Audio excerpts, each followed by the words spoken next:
Hello and Happy New Year to all of our viewers and listeners wherever you may be. My name is MK Smith, And I'm Mohammad Abou-Ghazala.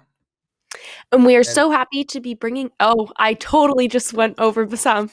no, I mean, I'm trying to put MK in the middle. It's not working. Oh, there we go.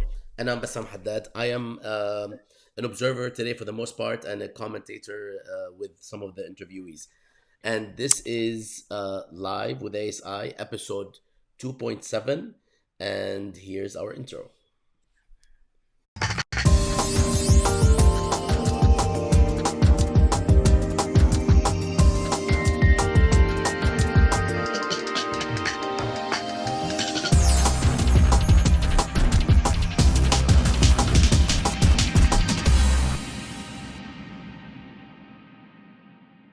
Happy to be bringing in the new year as your co hosts for episode 2.7 of Live with ASI, a month of knowledge production.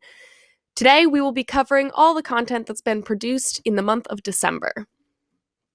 We have quite the show for you all today with a brand new issue of Status الوضع audiovisual podcast, wrapping up the 10 Years On project, a call for applications for the 6th Political Economy Summer Institute, a new episode of Connections podcast, an upcoming issue of the Arab Studies Journal, Pedagogy, new texts out now, and some must-read recommendations.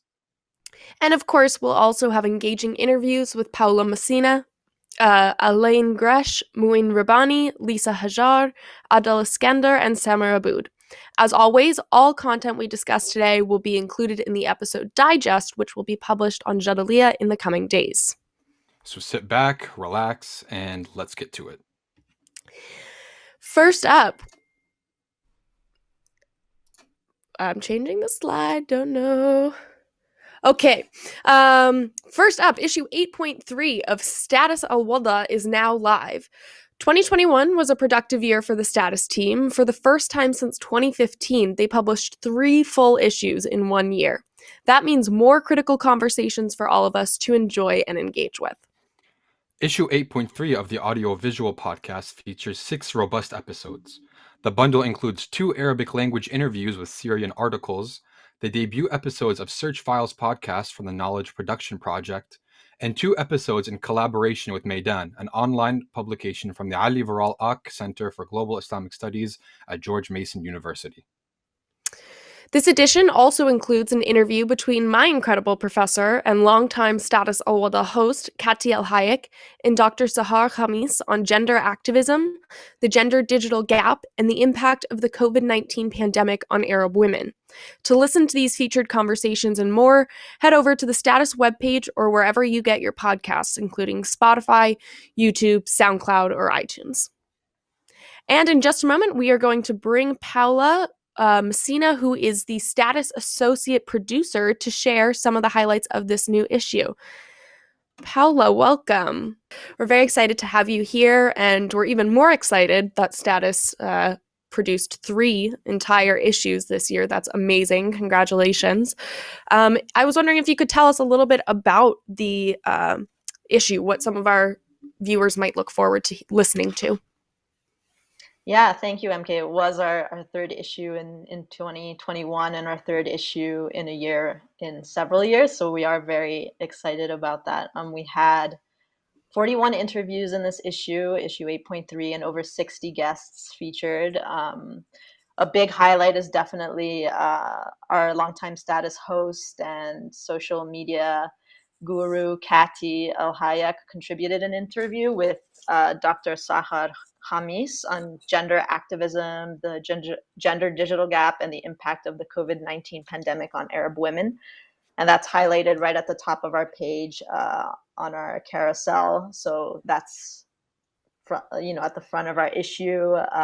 Besides that, we have some of the usual suspects in programs, but exciting new episodes from the MEIS podcast. So this is conversations with academics and administrators affiliated with George Mason, reflecting the specific interview that we're featuring includes reflections on entering the 3rd year of Algeria's Hirak movement, and that's with Miriam Khalid Davis and Thomas Series. And then also in programs, we have 2 new episodes from Security in Context, which are pretty great listens. So this podcast, if you haven't listened to it yet, it's aimed at promoting new thinking on security from a global perspective. And the themes of these 2 new episodes that we have featured are the role of white feminism in narratives around the invasion of Afghanistan and the uneven socioeconomic effects of COVID-19. So 2 very big, important themes there, and great production, Security in Context. That's one of my favorite podcasts. And then we welcome a new program as well, Search Files Podcast, which is produced by the Knowledge Production Project and the Middle East Studies Pedagogy Initiative teams at ASI. And this podcast covers trends in knowledge production and pedagogy in the Middle East and North Africa. And this debut episode that we have on Status aired in September and has discussions with Wesley Grubbs and Hatim El-Hibri on data visualization of academic knowledge production and approaches to teaching films in the classroom. So very cool, interesting, content on academia and our current situation, which is still ongoing here in the pandemic, and online learning and stuff like that. Also, Absolutely. we have 2 really great podcasts coming out from Maidan, which we featured content from Maidan before. They're an online publication of the Ali Vural Ak Center for Global Islamic Studies at George Mason. So they have these 2 really great podcasts that they've been developing that we're very happy to share. One of them being On the Square, which is a collaboration between them and Sapelo Square, which is an online resource celebrating the experiences of Black Muslims in the US. So we feature 8 episodes from On the Square, which include an interview with former political prisoner Jihad Abdul Mumit on the Black Liberation Movement, and a conversation on race, sex, and the Ummah with sex educator Angelica Lindsay Ali. And much more. So we have 8 episodes of that available on Status now. And the second program from Maidan is Islam on the Edges, which features conversations on global Islam and themes on the experiences from the geographical and other edges of Muslim thought and life. It presents Islam as a truly global religion. So we get these many different perspectives of Islam from around the world and from various and interesting guests. And what else? I guess sorry, go ahead. No, that's wonderful. Thank you for that inclusive recap of all that we have to look forward to. There's much more. Yeah, there's much more. And much more. Amazing. We love to hear that. Well, thank you so much, Paola, for coming on. We really appreciate it. And we know we'll see you again soon. And we look forward to listening to this exciting new issue. Yeah, thank you both. Talk to you soon. Bye. Our show. Bye. So since it's barely been a few days into the new year, we thought this would be a good opportunity to reflect on the last year at Jadaliyya and the Arab Studies Institute. Over the course of the past year, the ASI team was hard at work producing all sorts of content on pressing issues dealing with things like the impacts of COVID-19 pandemic, as well as the marking of 100 years since the founding of Lebanon, the Iraq protests in Algeria, the aftermath of the Gezi protests, and the shifting Islamist sector in Turkey, to the Israeli assault on Gaza over the summer. And that's not even mentioning the revamping of the Knowledge Production Project's website and data visualizations, the numerous exciting podcasts launched under a new emphasis on broadcasting, or the Middle East Learn and Teach series on the Iraq War and Palestine, to name just a few. In the meantime, Mo and I are going to recap for you all the 10 Years On project. So after 12 months of scholarship, 10 Years On, mass protests and uprisings in the Arab world, has come to an end. For those who are new here, the 10 Years On project was a collaborative initiative launched with the intention to interrogate and reflect on the uprisings of 2011, with the hope of producing resources for educators, researchers, students, and journalists to understand the last decade of political upheaval historically and in the present. It has been an outstanding year with more than a dozen signature panels, roundtables, book talks, and posts dealing with the uprisings and their aftermath from various perspectives, ranging from history, sociology, arts, film, economics, political science, and much, much more.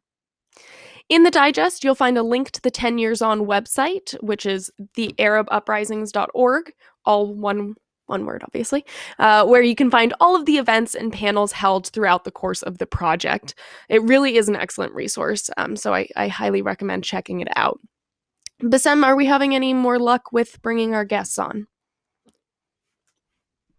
Yes, it looks like we might, because of the outage and we're operating on battery power and other people seem to be having issues, we actually might be speaking with people on WhatsApp. So I'm calling and connecting on WhatsApp. So I'm calling Mouin first, and we will start with Mouin in just a second. Hi, Mouin, how are you? Good, how are you? Good. Can you guys hear him? Yes, we can. Yeah. All right, there you go. He is your interviewee. Hello, my friend. Thank you for joining us and for helping us as we MK. get. How are you? I'm well. I'm staying inside because it's very cold outside. But thank you for sticking with us as we got creative about how to bring our guests on. So without further ado, if you could tell us a little bit about some of the highlights on Jadaliya this past year And Well, I think beyond. Go ahead. and beyond. And beyond. Sure. Well, I think there were quite a few, so I'll try to connect what I think were the highlights in the region to some of the highlights on Jadaliya. I think many people would agree that the Unity Intifada in Palestine, or rather I should say throughout Palestine, was one of the most significant highlights of 2021. And on the video podcast Connections, I had the opportunity to do quite a few interviews about this. I did one first with noted author Nathan Thrall, asking whether those events constituted a turning point. I then also spoke with Hanan Ashrawi, and more recently with Lara Friedman of the Foundation for Middle East Peace, basically all looking at this from different angles. A second one that is perhaps not directly related to the region, but many people feel is significant nonetheless, is the U.S. withdrawal from Afghanistan, or maybe to put that in broader context, the change of administration in Washington, and later that same year, the U.S. withdrawal from Afghanistan. And for actually the first episode of Connections, we had the opportunity to discuss the Biden administration in the Middle East with Noam Chomsky, and several months later to look at Afghanistan in historical perspective with the former UN Special Representative to Afghanistan, Benon Sivan. And it was a very eventful year in the Middle East, in both the good and the bad sense. So we had, for example, I think one notable event was the coup in Tunisia, which we discussed with the Tunisian scholar Huda Mzioudet. The very tragic collapse in Lebanon, which was a subject of long discussion with Jadaliya co-editor Nadia Sbeiti. And then, of course, the final recognition that Israel is an apartheid regime. And for that, we had a fascinating discussion with Norman Finkelstein, and subsequently a quick thoughts with the lead author of the Human Rights Watch report on the subject, Omar Shakir. Wonderful. And we've actually had the great fortune of bringing several of those guests from the Connections podcast on to various episodes of Live with ASI. So if you watch the Connections episodes and you just want more, check out our previous episodes in which we feature many of these guests. Mouin, thank you so much for being here, and we appreciate you, and we are very excited to see what you are up to in the coming year. Very mutual. great to be with you. Bye, friend. Okay, Sira. next up we are going to bring up another Jadalia co-editor, Lisa Hajjar. Lisa, welcome.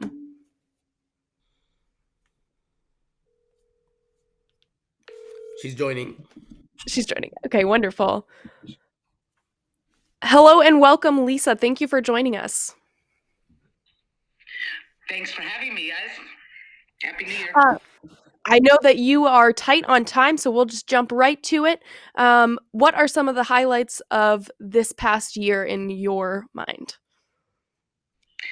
Well, I think that the highlight it is the great uncertainty about what is going to happen with something that's defined U.S. global policy for the last 2 decades, which is the war on terror over or not? And it obviously is not over, despite the cataclysmic evacuation from Afghanistan.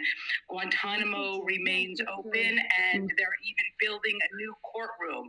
So there are no lessons learned in 20 years of a catastrophic, ridiculous, adventure that began in 2001. Wow, absolutely. That's definitely a highlight, although not a positive one. But unfortunately, that is the case. Thank you so much, Lisa, for joining us. We look forward to having you on again to discuss your exciting scholarship. Lisa, do you want to share anything else since we have you with us for the first time on LWA? And I hope to come back. Well, the one thing I have to share, the thing that I've been working on forever, but finished about 2 weeks ago, is my forthcoming book, The War Inside the Long Fight Against Torture. A history of the moves that were made since 2001 to fight against the torture policy that the Bush administration started, and 4 administrations later still continues. So that's my big news. 2022 is when the book will be out. Thank you guys so much.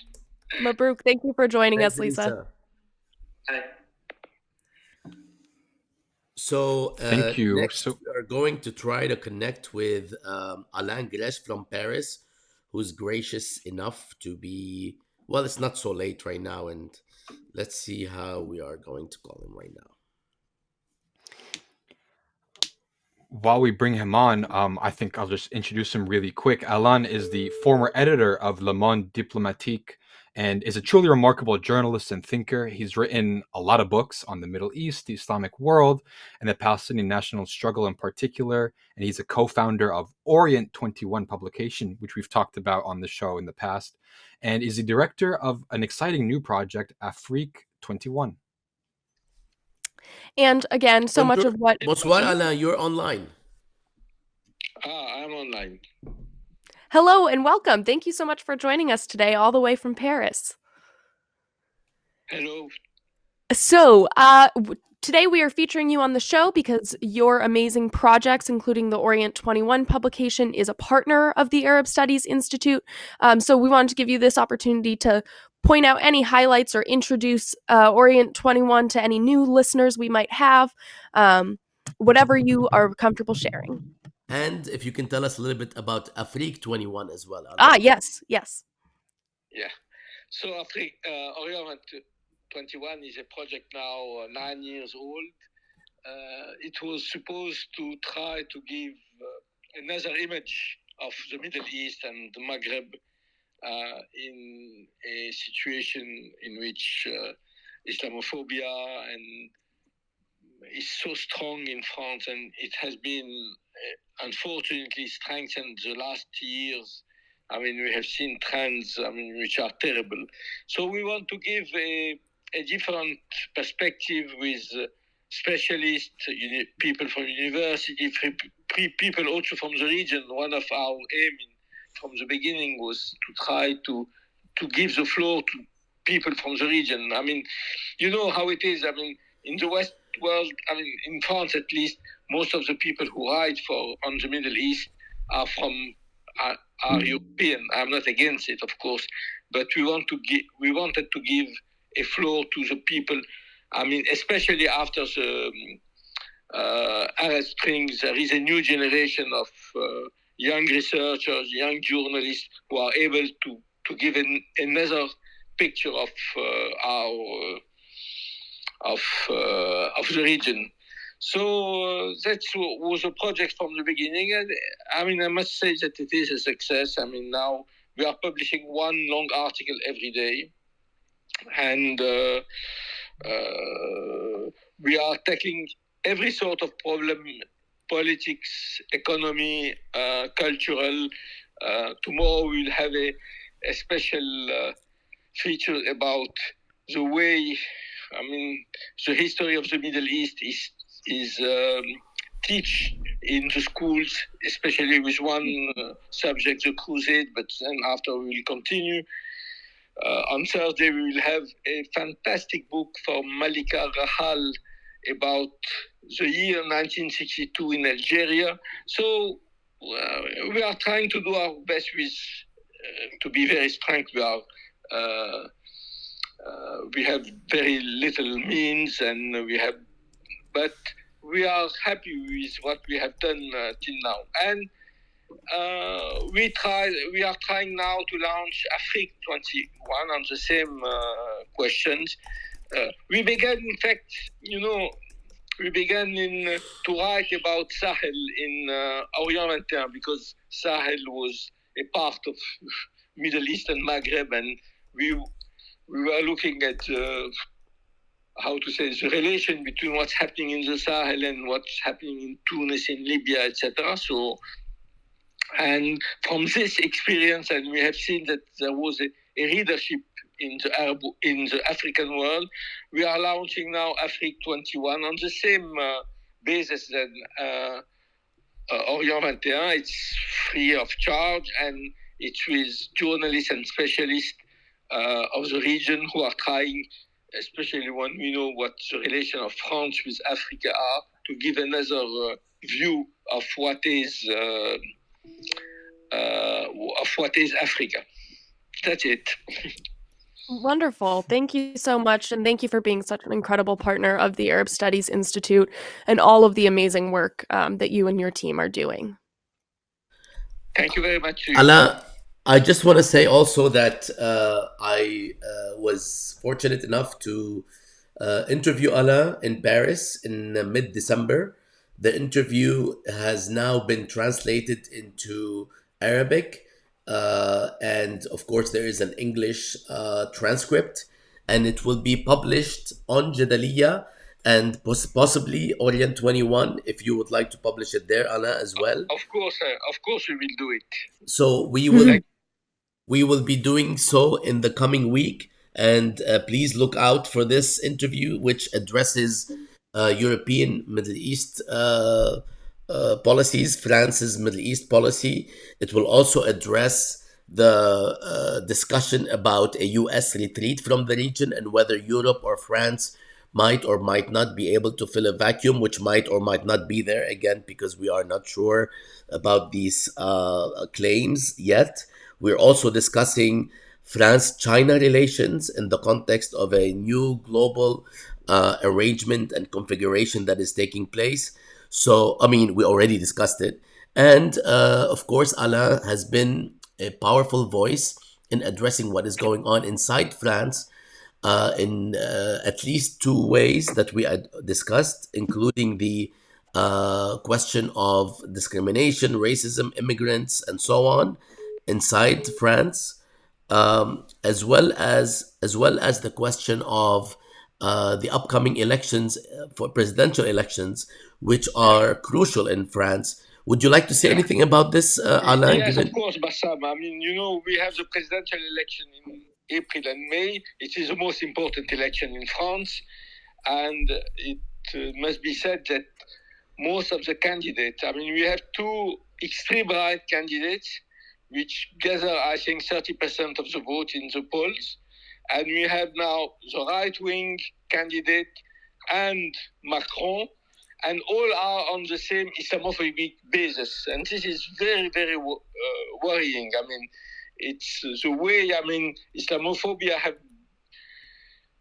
been a major trend now in the politics. I mean, it's linked to many questions, including the fact that the left has, I mean, a part of the left at least has been also Islamophobic. So it's a very, very difficult period in France now on this question.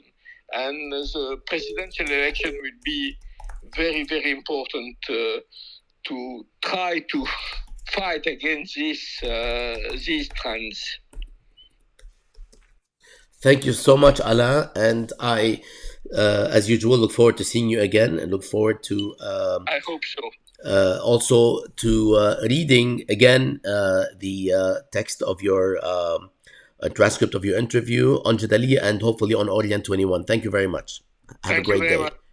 Goodbye. Bye-bye. And up next, I think we will be returning to the year in review recap of the last year at Jadaliya and the Arab Studies Institute. And we'll be talking to another very important Jadaliya co-editor, an old friend and someone who we haven't brought onto the show in too long, Adel Iskandar. Are you there? Hello. Yeah. Hey, Adel, you are live, so it's kind of like a PG situation. Okay. Hi, folks. How are you? Hi, Adel. Hi, welcome Good. back. It has been too long since we last had you on the show. Yes, indeed. I'm good. Yeah. So okay, I know that you've got a marathon of folks to go through. So you want me to highlight some of the important sort of landmark moments in the past year? Yes, Please. sir. Especially in relation to the work that you have been doing, but also anything that you find pertinent. And keep in mind that even though we had quite a few people, you actually have a couple of extra minutes because you waited for others who were calling from overseas or elsewhere. So you get some props and some extra time. Awesome. Patience pays off, huh? Which I really shouldn't have said, because because usually you are good at taking it. We'll see how it goes, but feel free to cut me off. So yeah, very exciting to talk to you guys. I just wanted to say that Happy New Year to everybody who is involved with ASI's work. It's been a difficult but important year, landmark growth on all fronts. So I just wanted to express that and tell you you're all doing such an amazing job. So and to all our listeners and all our viewers, anybody following us, thanks for hanging in there and persevering through technical difficulties and all such matters. I want to say that 2021 was, in continuation of pandemic impacted circumstances, has been a very peculiar year, but also one of really interesting kind of turning points. I'm just going to focus on three things that I thought were really sort of compelling and particularly sort of transformative. The first is the most recent attacks by Israel. It's sort of a war of attrition, as we all know, but the systematic uprooting of communities in Sheikh Jarrah, and how that came to the limelight. I mean, I'm particularly interested in the media dimension of all of this, but I think. And I think some others have also detected this, a real sort of turning point in how the media's treatment of this particular attack has changed. Sheikh Jarrah, as well as many of the activists, the communities, the families who are being uprooted from their homes in East Jerusalem have now become household names. The Al-Qurt family, Mohammad and Mouna, and others are just examples of that. But also like the very, very sort of impenetrable fortress of Western mainstream media domination by Israeli and Zionist narratives and voices has begun to kind of crumble. And many of us were quite startled at how incredibly or potentially more receptive the mainstream media was to critical voices, and largely because the arguments on the Israeli side appear to be largely indefensible. So I think that was a real game changer and worth watching and following in the in the next few years, and also sort of the expansion of BDS activism as on the shoulders of the work that's being done on the ground in East Jerusalem and elsewhere across Palestinian territories. So I think that is a real turning point from a media standpoint, and it's worth observing and watching. The second would be TikTok. TikTok is a bizarre and compelling phenomenon in every sense of the word. Also really ratcheted up and powered by the pandemic and social isolation that it's had on people and communities, not just in North America, but around the world. We're talking about a platform that now has about 1 billion users. And if we think back to the equivalents of Facebook and Instagram, it took them at least twice or three times as long since the inception of the company to reach these types of numbers. And TikTok is, of course, cannot be thought of outside of the political structure that informs it. So the fact that it's a company based in mainland China, it's also accessing communities that are typically inaccessible, young people all over the world, people sharing their content, sort of continuing on YouTube's original promise of quote unquote broadcasting ourselves. TikTok is doing just that, but also has major political repercussions as governments, both in the Middle East and North Africa and around the world, have to think about the repercussions of having people talk freely or dance or do whatever it is that they want to do in front of a camera.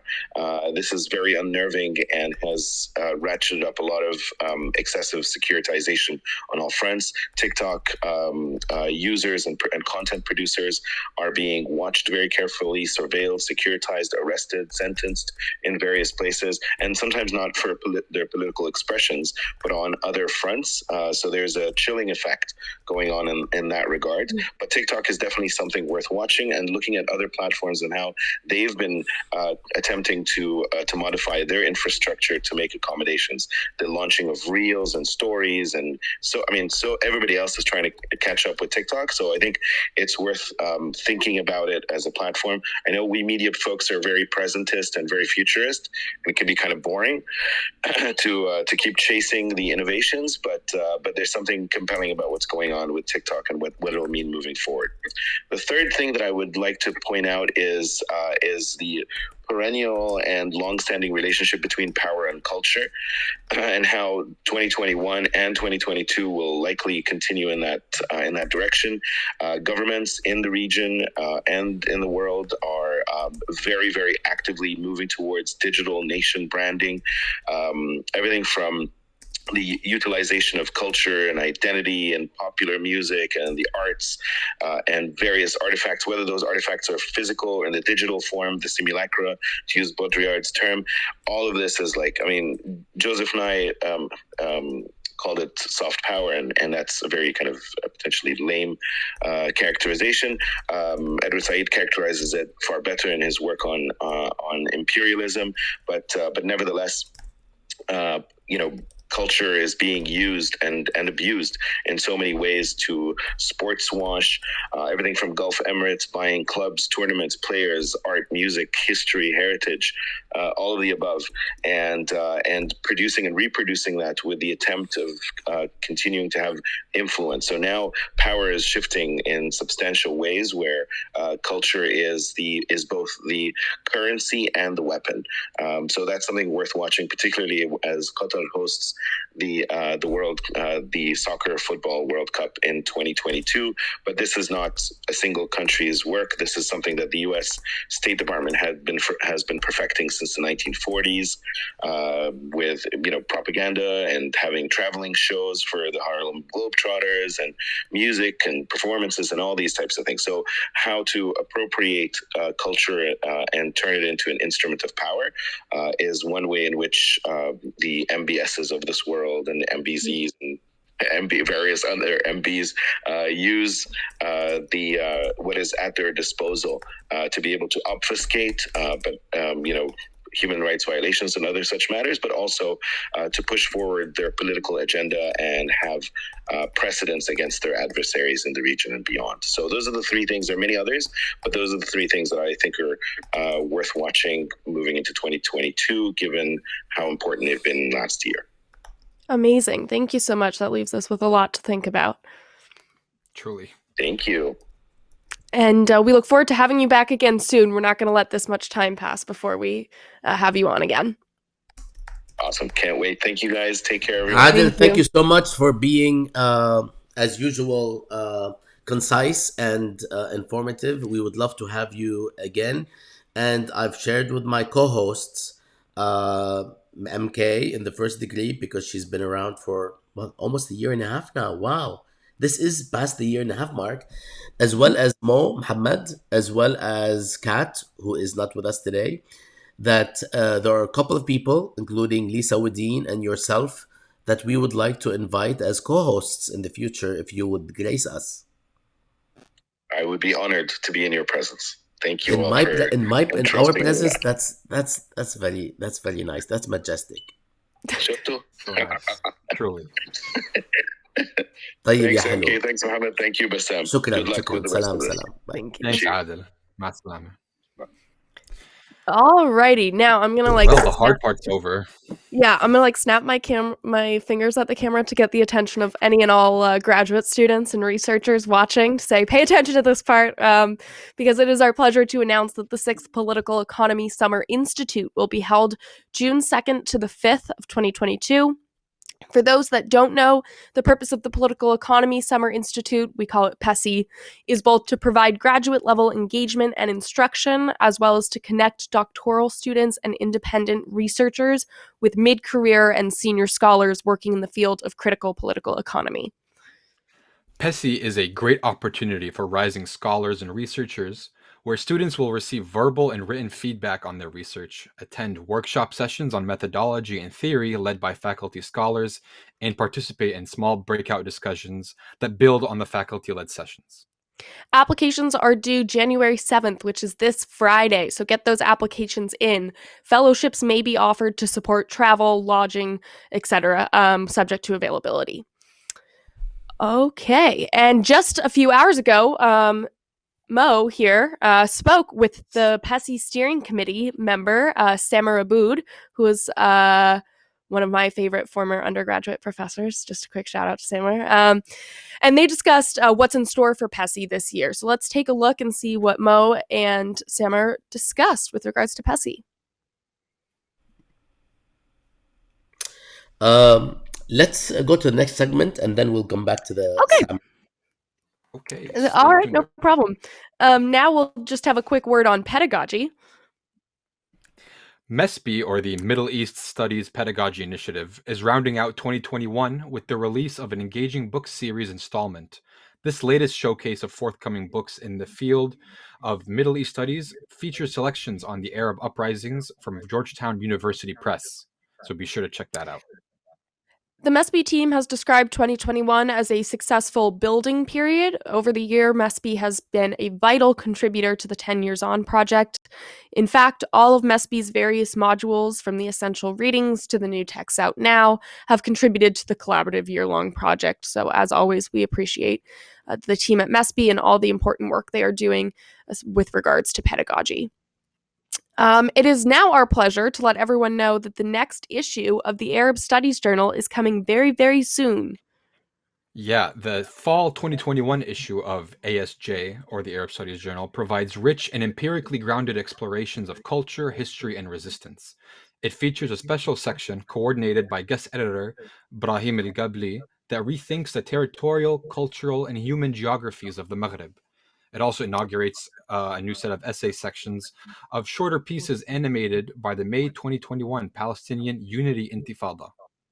And as you probably already guessed, we will be covering the upcoming issue of ASJ here on Live with ASI as soon as it's published, so stay tuned. All right, now let's talk about some new texts out now. This month, there were several Newton interviews with authors of recently published books. We will highlight 2 of them now and strongly recommend you take a look at all of those that have been published after the show. In the first Newton, Maryam F. El-Qazimi and Claudia E. Joachim, the co-editors of the book titled The Arab World Beyond the Middle East and North Africa, both provided their insights into this collaborative, multidisciplinary book about the Arab diaspora throughout various world regions. The book touches on the push and pull factors of emigration, and it unpacks the complex trends of settlement, and it highlights the many challenges that immigrants face in a new space. In addition to that, in her edited book, Rethinking Statehood in Palestine, Self-Determination and Decolonization Beyond Partition, Leila Farsuk invited various young Palestinian scholars to think through the challenges of any one-state solution from a legal, political, and economic perspective. The book's various chapters help advance a new epistemology for the Israeli-Palestinian cause that transcends the nation-state and attempts to construct new ways of looking at decolonization and political liberation. And in addition to those new texts out now, we have a couple more must-read recommendations for you. First, Aida Bardisi published an article titled Anterior Futurisms, Haunted Hegemonies and the Ghostly Chance of the 2011 Egyptian Revolution. Wow, what a title.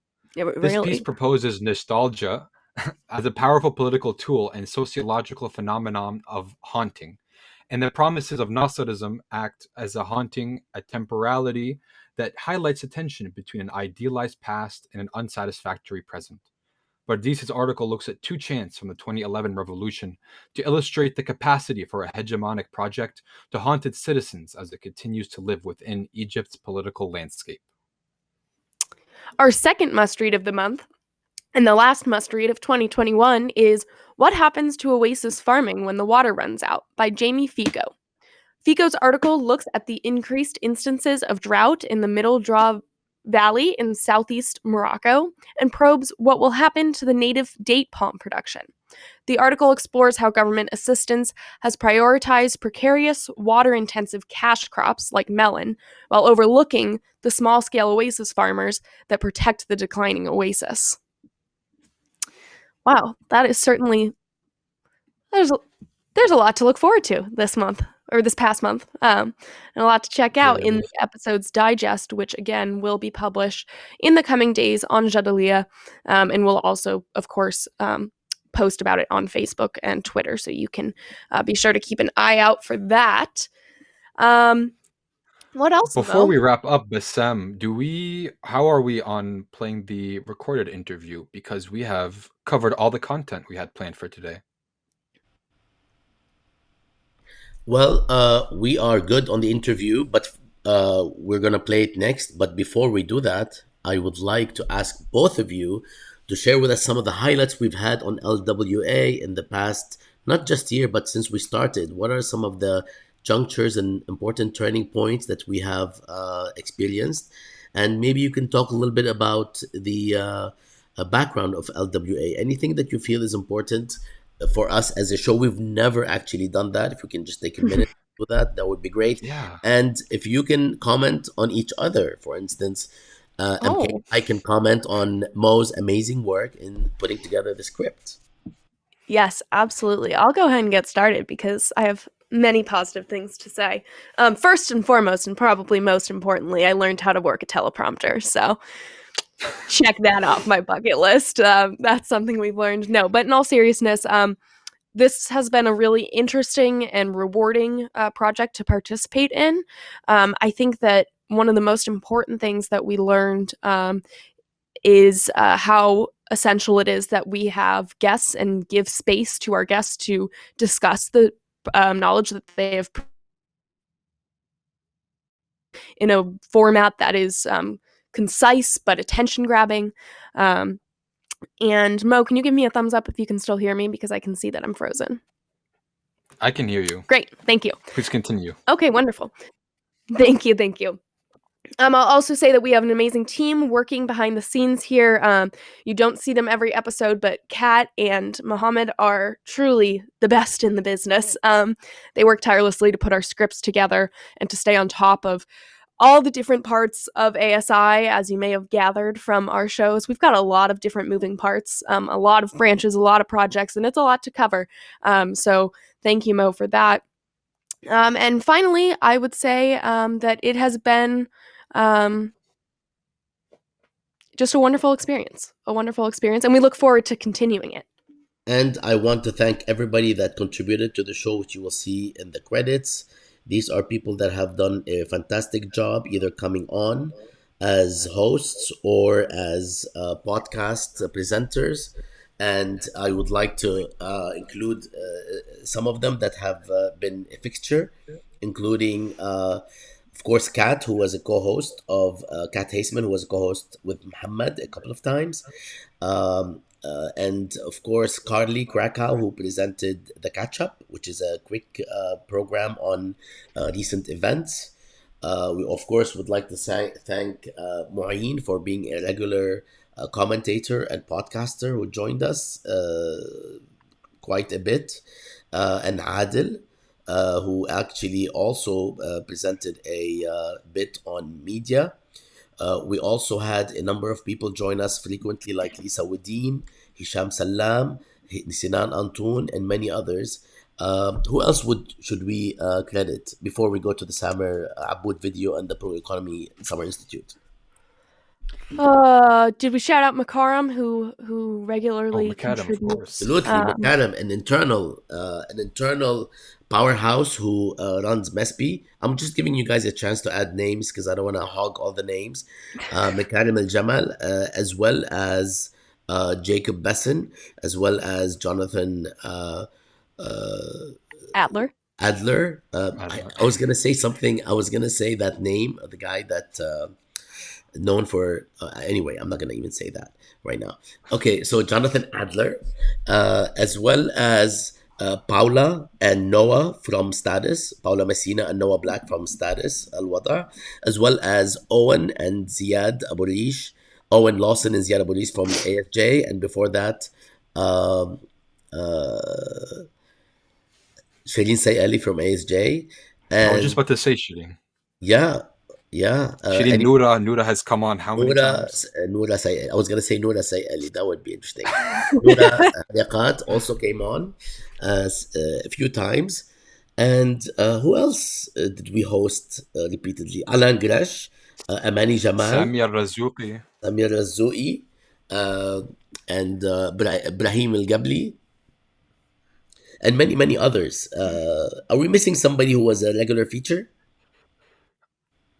Adel Iskandar, but I feel like we don't want to gas him up too much. We already gave him how many compliments also just I now. shared his name. Okay, well, if we remember somebody, we can see shared maybe after we see the interview between Mohammad and Samer Abboud on the Pro Economy Summer Institute, which we will feature this summer in June 2021. So let's go to it.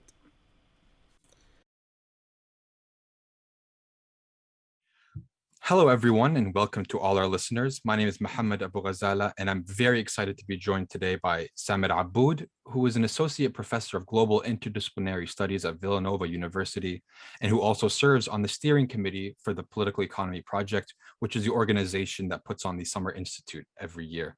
Samer, thank you so much for joining us. I hope your new year is off to a decent start. So far, so good. Thank you for having me, Mohammad. It's honestly our pleasure. Samer, could you quickly tell us a bit about the Political Economy Project's mission? Sure. The Political Economy Project is broadly interested in establishing a network of scholars at different levels, inside and outside of academia, journalists, people involved in different kinds of social movements, both inside the United States and obviously outside of the United States, that, building this network around scholars who are broadly interested in questions of critical political economy.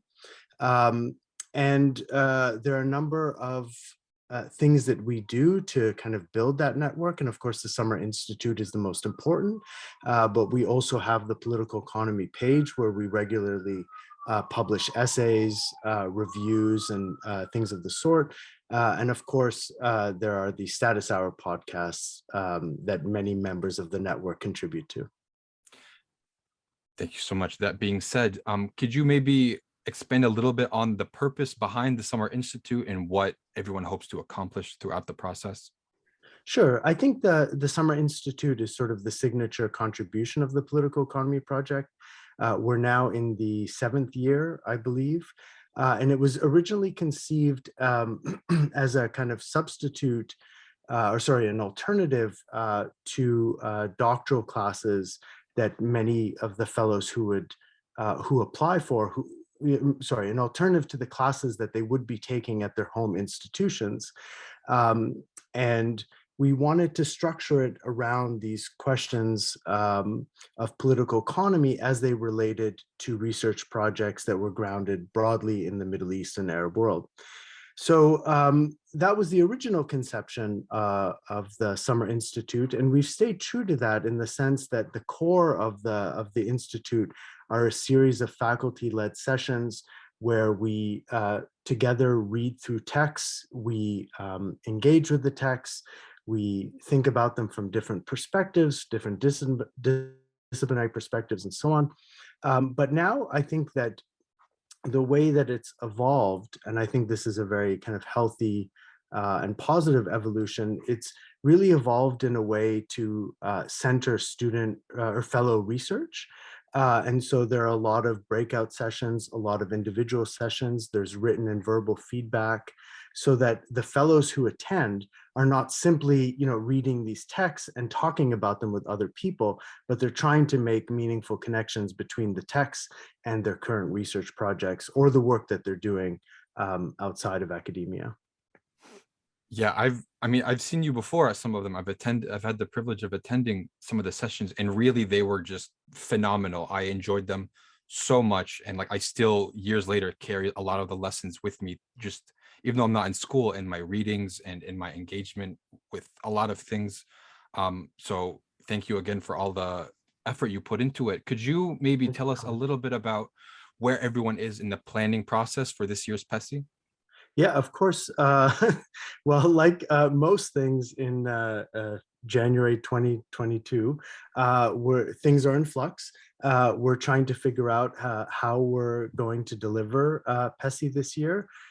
Fortunately, last year's PESI was delivered. It was delivered online, but it was really successful. And I think that a lot of the meaningful relationships that we build through PESI, a lot of the kind of connections between fellows and between fellows and faculty, we were able to kind of recreate that. So we're less hesitant to go online if we have to. But right now, given uncertainties around COVID, we may be extending the deadline to give people a bit more time. But right now we're evaluating proposals and trying to make the big decision of whether to have this in person or online in June. Jamil, thank you so much for talking to me today, Samer. I know it's been a hectic start to the year for everyone, you included. I hope to see you at this year's PESI, if not sooner, and I hope to have you on the show sometime in the future. Thank you so much, Mohammad. Thank you for having me. Great, thank you. Take care. Yeah, have a good day. Bye.